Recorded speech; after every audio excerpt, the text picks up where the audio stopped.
Welcome to the Right Take Podcast, news, ideas, and conversations at the intersection of politics and culture, a project of the David Horowitz Freedom Center.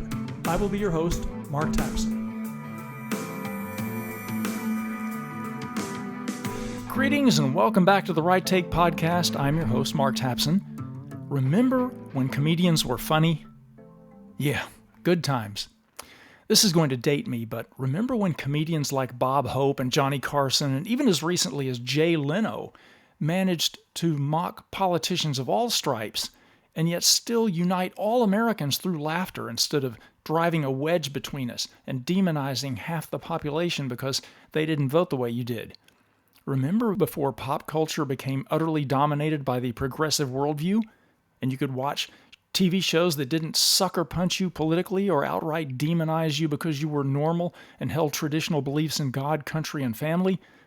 Remember family entertainment?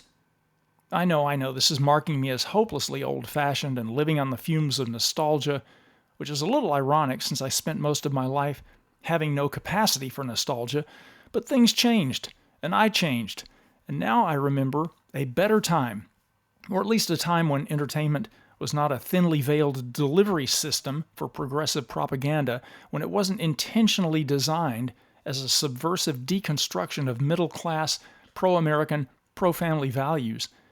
We have lost something terribly meaningful to previous generations, and we're all suffering for it, and part of the tragedy is that younger generations don't even know what they're missing. Okay, I'll stop now, because I'm beginning to sound like Andy Rooney, the late humorist, who ended every episode of 60 Minutes with a cranky 5-minute nostalgic complaint about something about the modern world that rubbed him the wrong way. I guess I'm turning into the Horowitz Freedom Center's resident Andy Rooney. The rambling point I'm trying to make is that entertainment, like every other cultural arena, has been dominated for many years by the left, and so comedy has become so weaponized against conservatives over the years that comedians with right-wing perspectives are few and far between, to say the least. But the good news is that my guest today is exactly that, a right-wing comic from the United Kingdom, no less, whom I'd be willing to bet you've never heard of, but you will be glad you found out about him, and I hope we're going to hear a lot more from him. And he and I are going to talk about his burgeoning career and the state of comedy here and abroad. So stay tuned, you don't want to miss this conversation. And don't forget to subscribe to The Right Take if you don't already, so you don't miss any of the compelling conversations we are having here. Don't touch that dial.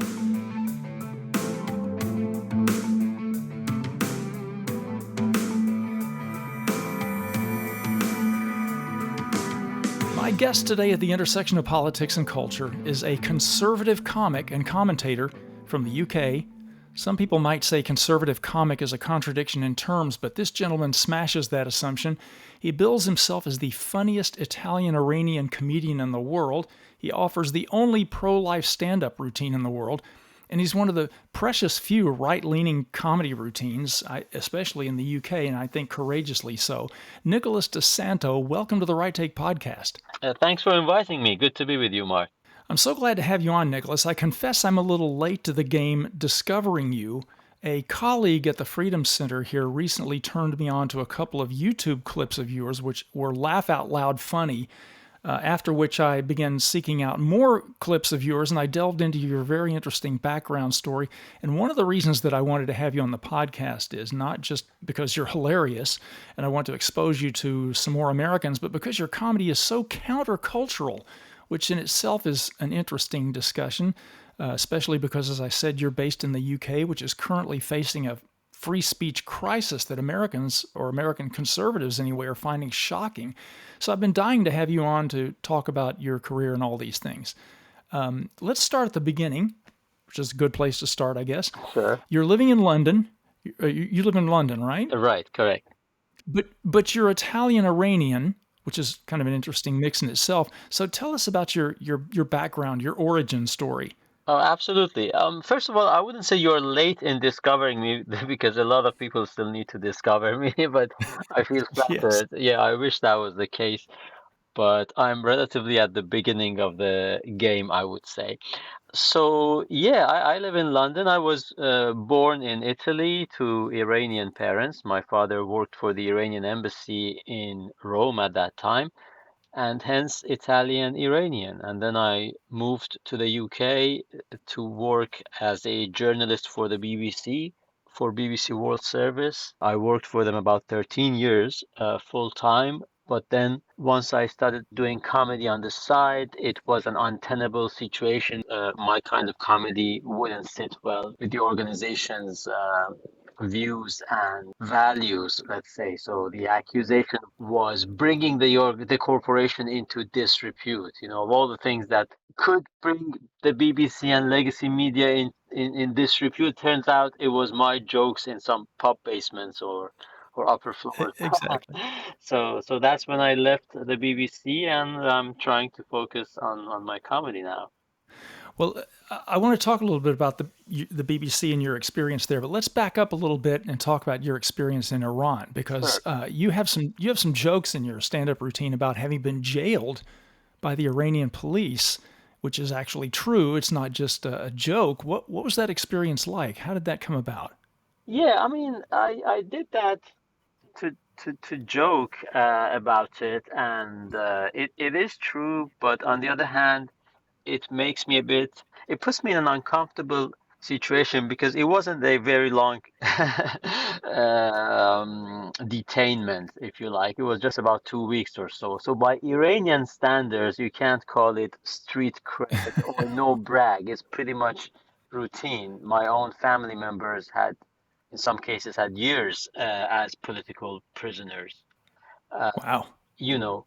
But the thing is that they say comedy must come from a true place, and of course, you rely on your previous experiences to make a point, to surprise the audience, and to try to hopefully make them laugh, because that's what comedy is about, isn't it?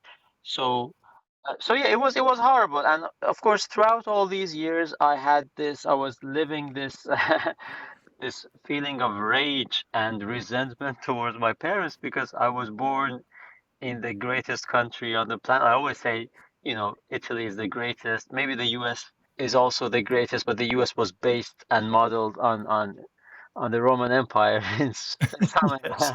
respect, Yeah. discovered by the Italians. So there's a good competition up there. But yeah, I was asking myself, why am I spending my teenage years in this dump? And it's just because my father made that questionable decision to move back to Iran when everybody was making the opposite journey in the opposite direction. So it wasn't nice, but of course it gives you room for irony. And nowadays I say people are surprised I was in a jail in Iran, but with the current climate in the UK, they are surprised why I'm not in a jail in the UK, you know. Yes. Or I say it's easier to criticize Islam in Iran than in the UK nowadays. So yeah, Yes. it's a little background that gives you a, some some margin to make jokes about.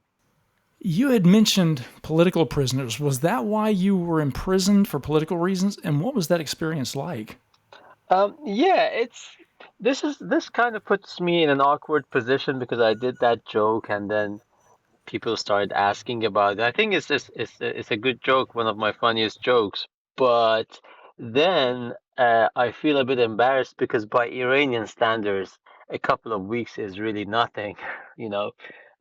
So yeah, it was this happens all the time. There's a demonstration, and then they just nab as many people as they can.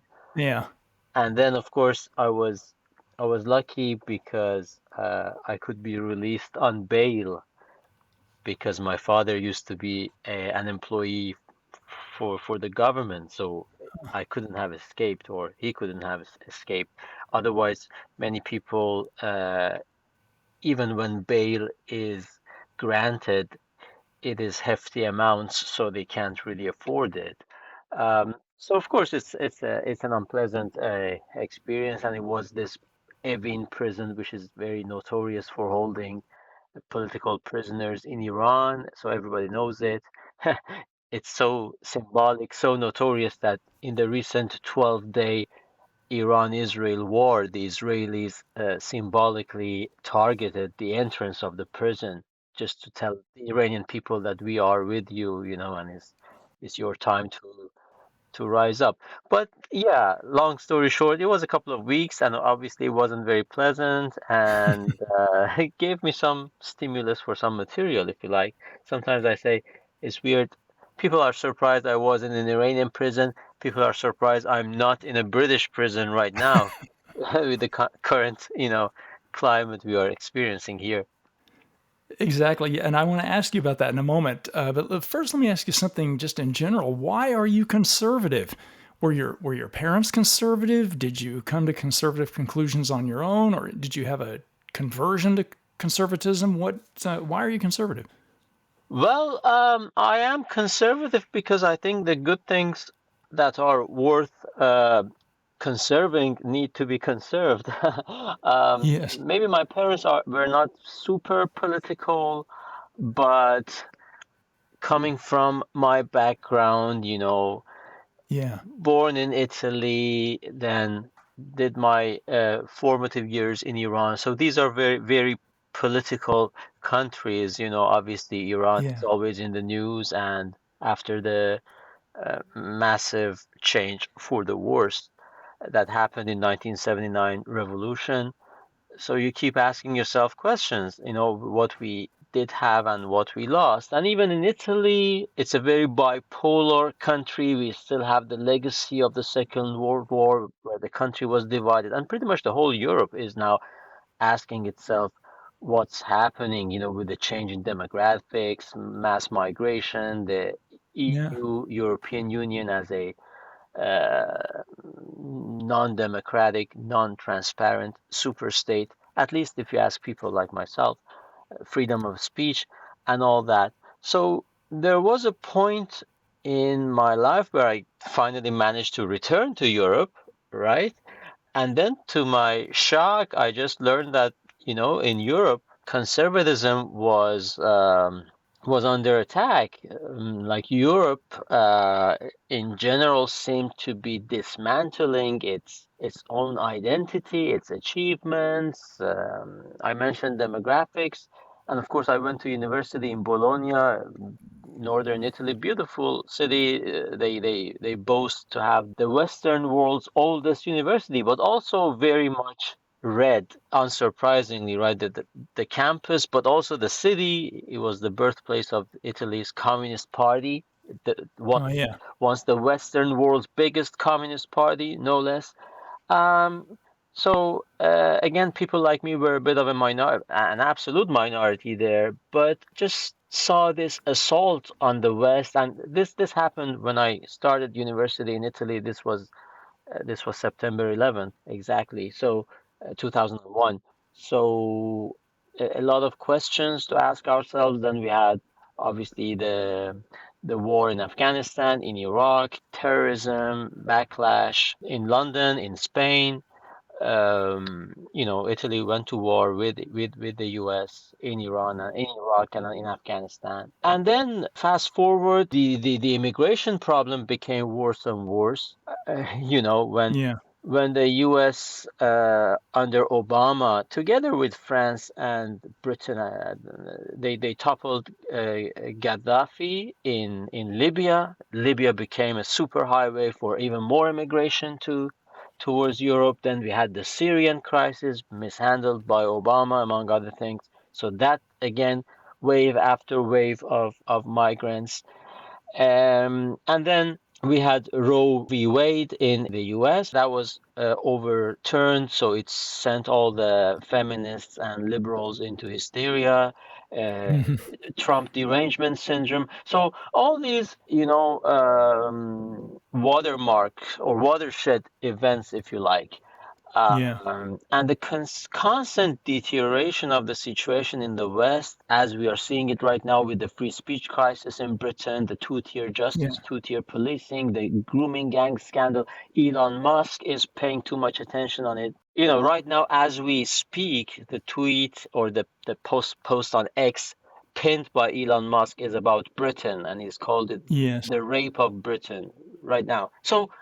Yeah. Um, so gradually, I just asked myself, what is the West doing to itself, and because non-Westerners, the ones who like the West or the ones who aspire to be like the West, see Western civilization as a beacon, as a model, and then it's such a shame that so many Westerners, with the complicity and with the at the hands of liberals, the so-called Yeah. liberals, the lefties, the woke, are destroying what is so dear and so unique and has no equals anywhere else in the world. So I think today we have to be conservative because we are under threat.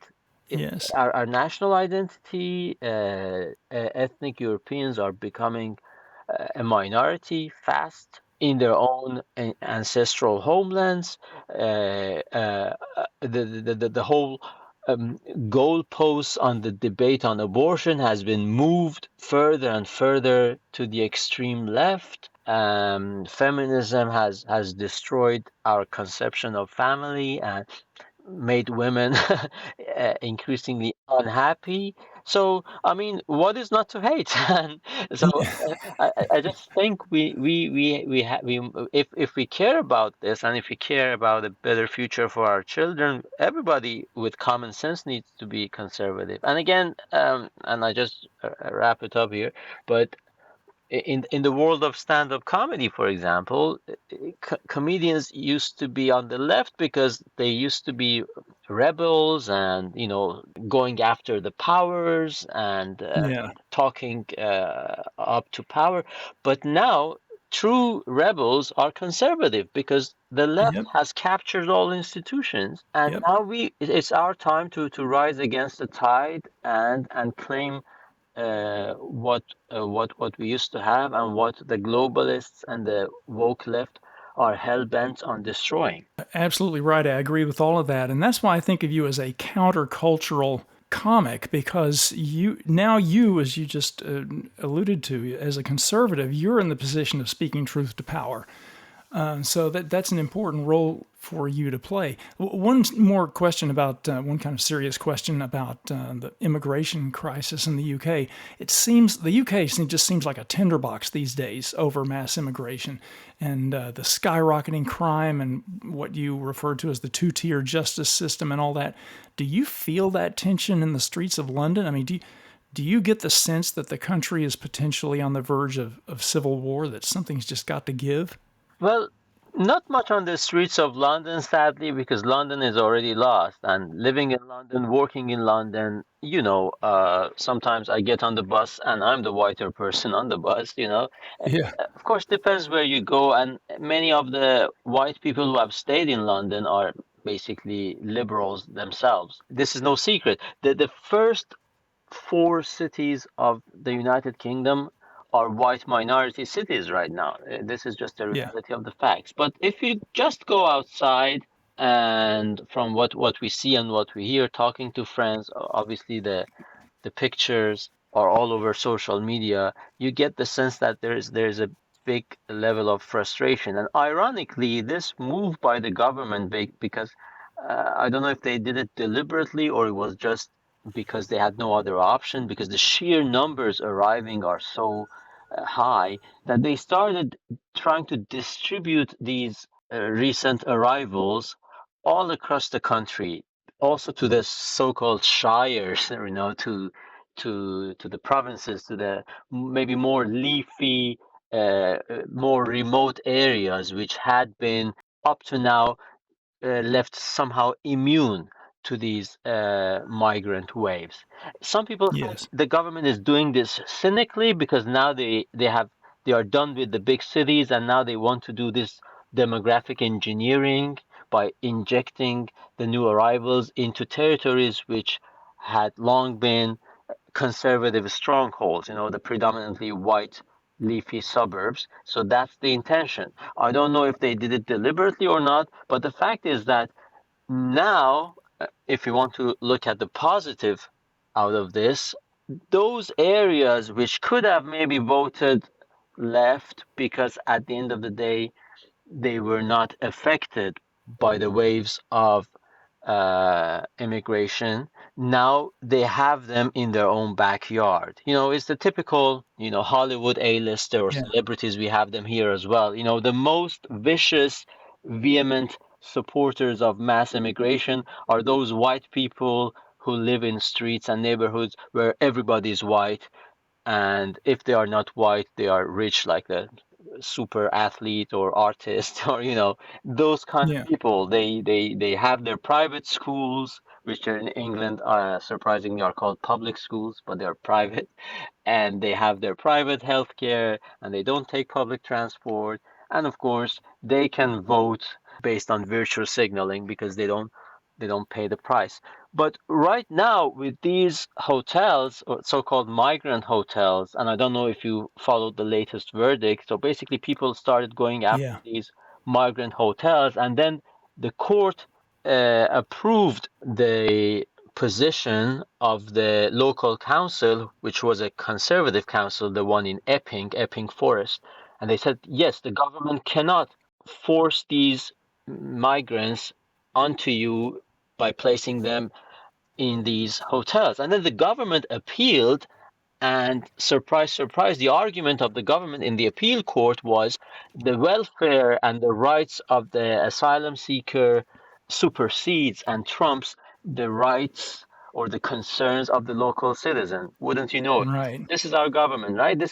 And then the appeal court approved that. So the appeal court has deliberated in favor of the Home Office, and hence the new trigger, the new wave of protest. Now, how they are going to handle it, well, we don't know, because no side seems to be willing to back off. And of course, we know what the government can do: harsh sentences. They've done this before, following the Southport killing. Lucy Connolly was famously jailed for a deleted Yeah. tweet.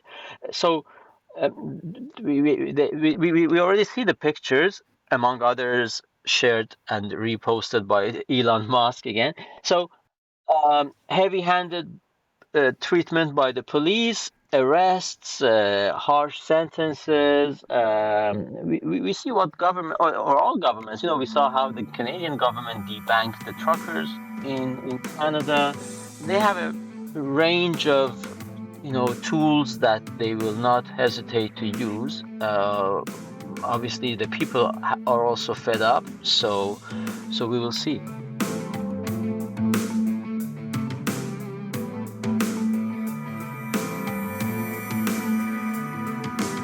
Well, let's get back to you for a second and your background. Back when you were working as a journalist at the BBC, before they got wind of your less than progressive political leanings, Right. when did you start thinking about having aspirations to be a comedian? When did you start doing stand-up?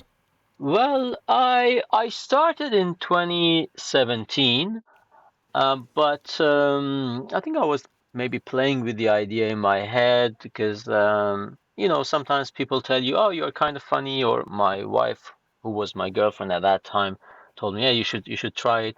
I think she regrets that because she doesn't like it when I go around giggling and she's stuck with the kids. But yeah, so I mean, I always liked comedy. I listened to a lot of comedy because, well, you gotta laugh, right? Especially when Oh yeah. when everything else is so bleak and you are not super happy at your day job or whatever. But I was fascinated by, jokes, how we can make jokes, how we can play with words, and you need to make it concise, and it also needs to be tailored to the audience. They need to know the references, and I'm always amazed how the same joke can work differently in different rooms. Everything counts, right? So yeah, I was listening to a lot of comedy, and then I did a comedy course, a stand-up comedy course. And the instructor was Francis Foster, who is now also he has a famous podcast with Constantine Kissin called Oh yeah. Trigonometry. Yeah. So he was my first comedy coach, actually. So I did that and started gigging, as they say in the jargon, right? Doing spots here and there. Yeah. So yeah, that's how it all started. Well, your stand-up features jokes about Nazis and genocide and abortion, topics that people don't generally associate with hilarity. Yeah. But you managed to pull it off, and most audiences seem to love you. Do you find that most people are starved for a counterculture take on the issues? Yeah, I mean, I must say, first of all, thank you for the compliment. I Everybody has their share of bad days or bad gigs as well, you know. So Yeah. we all bomb, so to speak. So I've had my share as well. So it's not that always they appreciate it. And sometimes I joke about it when something is going well. I say, "Oh, this is you are doing better, or you're liking this more than people at Southampton University campus, or Camden Comedy Club." Um, all these, places where people know notoriously are, left wing and left leaning. But yes, there is a general thirst because, as I mentioned earlier, comedy, especially satire, which I think is a very noble and socially useful form of comedy, was Yes. about or should be about, pointing out the aberrations, the absurdities, the injustice, and uh, basically, you are the so-called court jester, right? You are the only one who can say, "Oh, look, the king is naked," and nobody dares to say that, and you have this comedic license to say that and get away with it. And it used to be like that, and that's why maybe comedy or punk rock, for that matter, used to be on the left.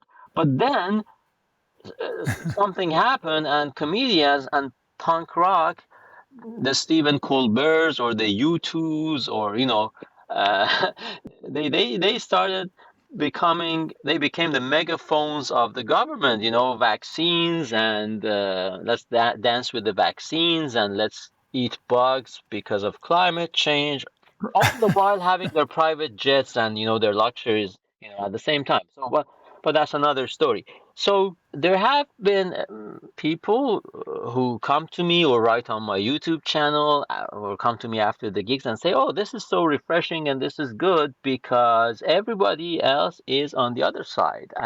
Yeah. And I also joke that, but it's not a joke. I mean, even cynically speaking, it also works to my advantage because people remember me, right? I mean, obviously, I haven't adopted this position because it is a good niche, which it is, because it Mhm. has to come from a true place. And I think, generally speaking, I've also paid a high price for my angle and my right wing or my conservative comedy. But it also helps me, this is the full half of the glass, if you like. It also helps me because people remember me and I stand out. So again, at the end of many gigs, I say, "Okay, I have been the funniest right-wing comic of the night," and it's usually true. And there isn't more than one, and that's the joke, of course. Usually, that's the kind of environment we work in. But yes, today, if you want, I think one of my favorite polemicists and podcasters, Paul Joseph Watson, repeatedly says, "Today, conservatism or conservatives are the rebels or punk rock," and well, something to that effect. But I'm paraphrasing, Yeah.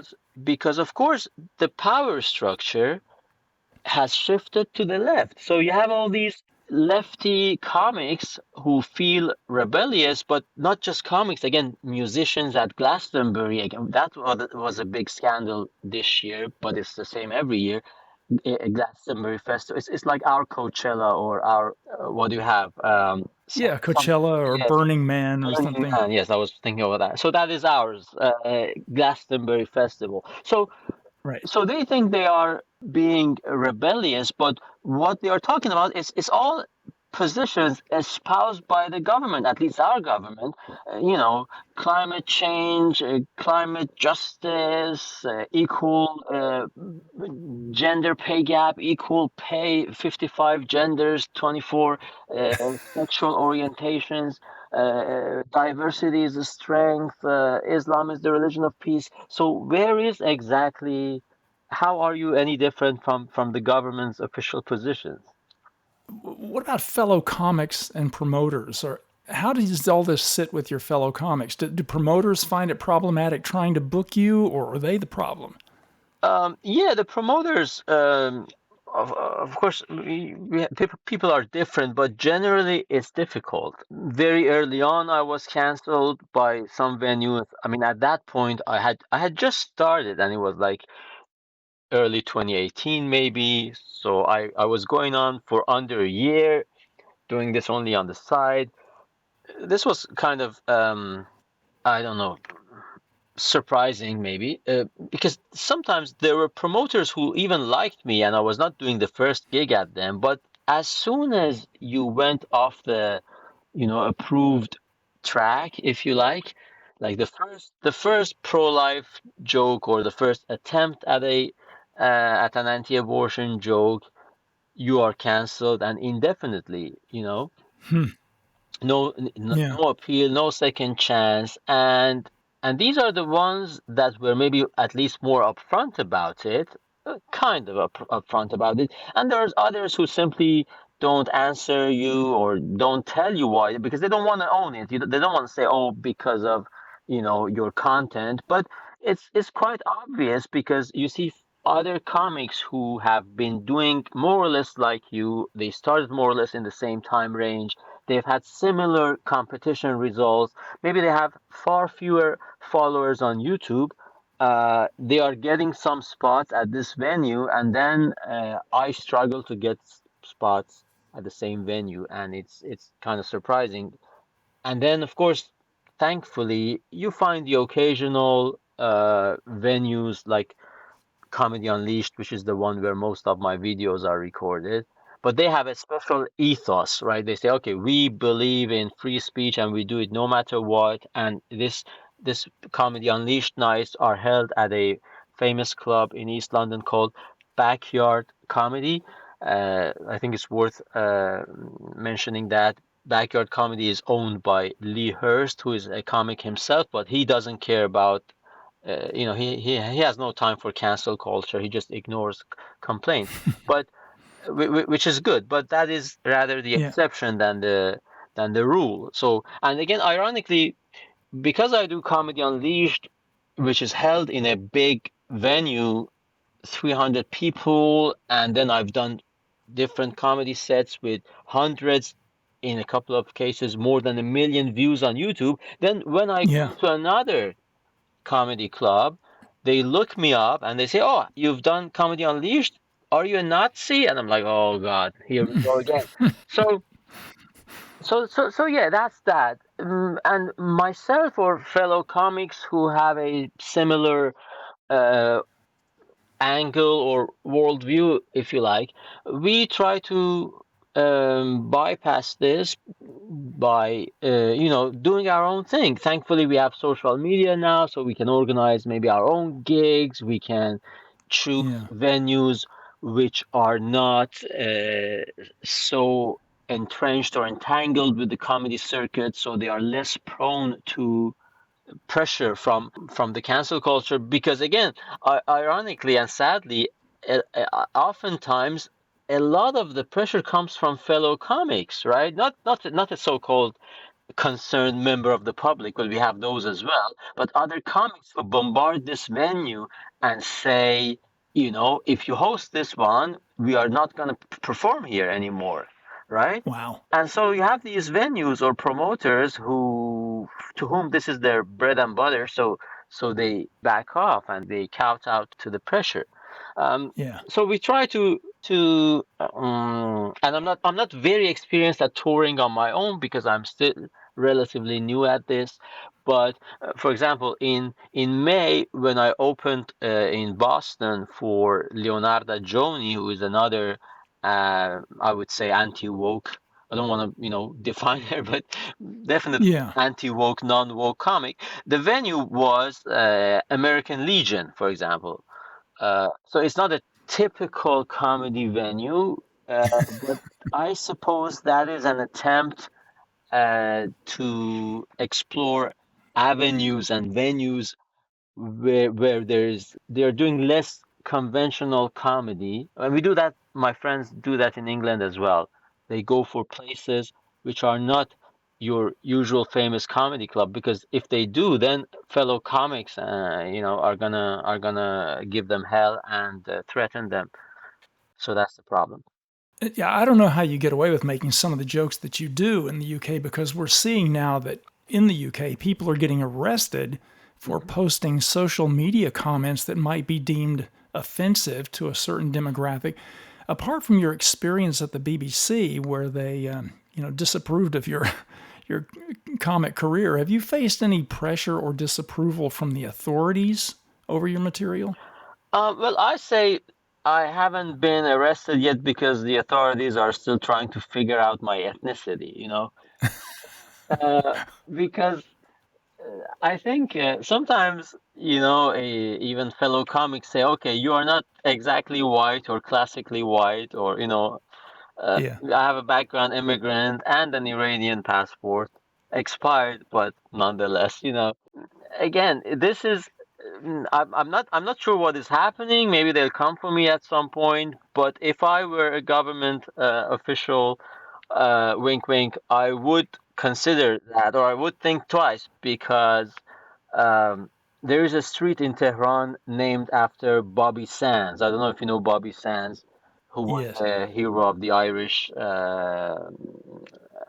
IRA, Irish Republican Right. Army. So jailed in Britain because IRA was a terrorist organization, and I think he died of hunger strike. So there are only two Westerners, or maybe three Westerners, in Iran, in Tehran, where you have a street named after them. Bobby Sands, Hmm. for obvious reasons, because they wanted just to stick it to the British imperialists. There's Louis Pasteur, who invented the pasteurization process, and Edward Brown, another Englishman that nobody knows, but he was an Orientalist who did a lot of work on Iran.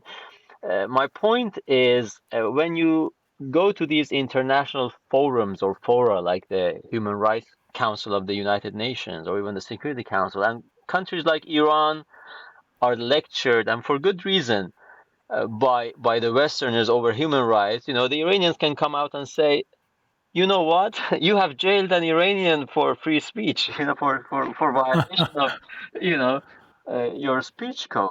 I remember last year when Joe Biden gave amnesty to his entire family for past and future crimes.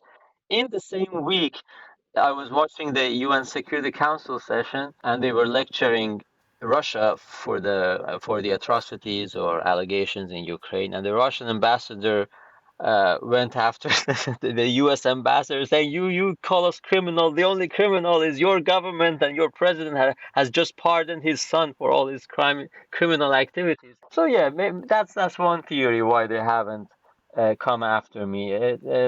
But you never know. They might be cynical and go after the. Again, we see the pictures on social media, the police knocking on people's doors, and this is like a grandma or a grandfather who Right. shared or reposted a tweet or meme or whatever. Um, I guess you have to be either really helpless and anonymous, or really big, so that they have to, arrest you and jail you and intimidate you. Someone like Tommy Robinson, uh, Oh, yeah. or Lucy Connolly, who was the wife of a conservative counselor, so they wanted to make an example of her. Uh, I guess at this point, I'm neither too big nor too small. And where do you want your comedy career to go? I mean, up obviously, but do you have ambitions to step into TV or the movies? And would that even be possible in the UK? Or do you have your eye on finding greater recognition and success in America? Well, at this point, whatever I can get, really. I don't have a lot of hopes for a in the UK, for obvious reasons. Yes, there's the occasional alternative venue I mentioned. We have Yeah. a TV channel called GB News, which I sometimes uh, appear on as a commentator, but it's not exactly mainstream TV, although it's national, and I'm very grateful for that. But obviously, America is huge. statistically speaking, because of the population and the size and the language, most of my followers are in the US, and things have turned for the better with Trump's comeback. So it looks positive. So yeah, maybe one day we will become political refugees in the US as well. But right now, I just think if I can become more known and established in the American market, absolutely. Yeah. Again, later this week, I'm going to Florida to do a couple of shows with Leonardo Joni and Quinn Dale. So so yeah, I'm trying to make inroads and see what happens. It started as a hobby, which I really enjoyed, but then it kind of became more than a hobby for what I just explained, because I just at some point I thought, does the world need another comic who jokes about in-laws and airline food and Tinder? Because it's been done by some very capable comics as well. So I might as well bring something to the table that almost no one else is doing, right? And that kind of appreciation when you can't get it from your job or your previous job or your government or your wife, you might as well get it from the audiences, and it's a fantastic feeling, and you feel you are just leaving a great legacy as well, because even after I've been maybe hit by the proverbial English bus, uh, people will still watch my videos and say, "Oh, look, somebody was swimming counter current." Well, how can people keep up online with what you are doing? Where should they go? Right now, I haven't got a website yet, but right now my YouTube channel is called Nicholas De Santo Anglo-Italian Comedy. Uh, Same on Rumble, but that's a smaller operation. So people can look me up on Nicholas De Santo Anglo-Italian Comedy on YouTube, and there they have my videos, and in the description of the most recent videos, there's always a link to my upcoming shows. And of course, they can find me on Twitter and Instagram as well, Nico De Santo or Nicholas De Santo on Instagram. And yes, they can follow me and be updated about my upcoming events and shows. Excellent. That's good to know. Nicholas De Santo, thanks for joining us at The Right Take, and keep up the courageous and hilarious comedy. My pleasure. Thanks for having me. And thank you, listeners, for joining us. Make sure you check out Nicholas's comedy. You can thank me later. And don't forget to subscribe to The Right Take if you haven't already. And if you like what you hear, please leave that positive review. Be seeing you. The Right Take with Mark Tapson is a project of the David Horowitz Freedom Center and Front Page Magazine. Unauthorized reproduction of this podcast without express written consent is prohibited.